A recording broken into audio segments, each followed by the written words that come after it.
আসসালামু আলাইকুম। আপনারা সবাই কেমন আছেন? আশা করছি ভালো আছেন। আমি আল্লাহর রহমতে ভালো আছি।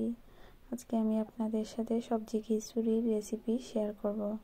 প্রথমে আমি চালগুলো ভালোভাবে ধুয়ে পরিষ্কার করে পানিতে ভিজিয়ে রেখে দিয়েছি। এরপর আমি সবজিগুলো কেটে নিয়েছি। আমি এখানে ফুলকপি, আলু, পেঁপে আর সিম নিয়েছি। তারপর আমি সবজিগুলো ভালোভাবে ধুয়ে পরিষ্কার করে একটু হলুদ আর লবণ দিয়ে ভালোভাবে ভেজে নিয়েছি। এরপর আমি একটি পাতিল নিয়ে তাতে পরিমাণ মতো তেল দিয়ে দিব। এরপর আমি তেলটা গরম হওয়ার জন্য অপেক্ষা করব। তেলটা যখন গরম হবে তখন আমি এখানে পেঁয়াজ কুচি আর গোটা গরম মশলা আর তেজপাতা দিয়ে দিব। দেওয়ার পর আমি একটু সময়টা ভেজে নেব। ভালোভাবে নাড়াচাড়া করতে হবে। পেঁয়াজটা ভালোভাবে ভেজে নেব। আর অন্যদিকে আমি চালগুলো একটা ঝুড়ির মধ্যে উঠায় রেখে দিয়েছি। আর সাথে আদা আর রসুন দিয়ে দিলাম। এখানে বাটা রসুন আর আদাটা সহ পাতিলের মধ্যে দিয়ে দিলাম চালগুলো। এরপর আমি চালগুলো একটু কিছু সময় নাড়াচাড়া করব। চালটা ভাজা ভাজা করতে হবে। আমি এখানে পরিমাণ মতো লবণ দিয়ে দিব। এখন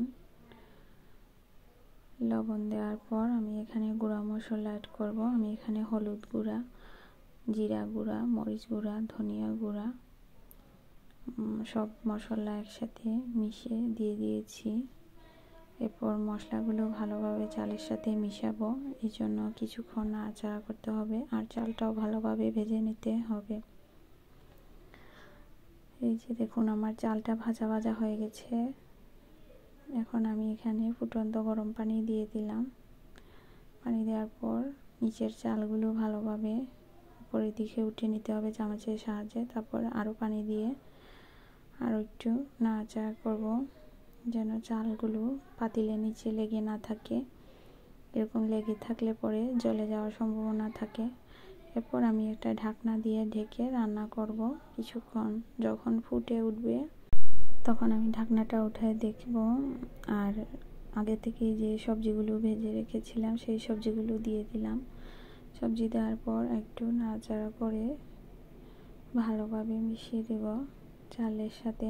এরপর ঢাকনা দিয়ে ঢেকে রান্না করব আরও কিছুক্ষণ।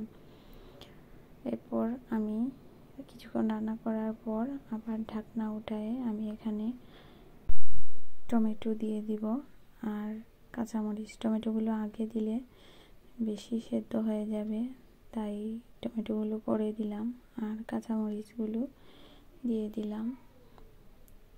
দেওয়ার পর আমি এটা ঢাকনা দিয়ে ঢেকে আরও কিছুক্ষণ রান্না করব। এরপর ধনেপাতা দিলেই হয়ে যাবে খিচুড়ি রান্না।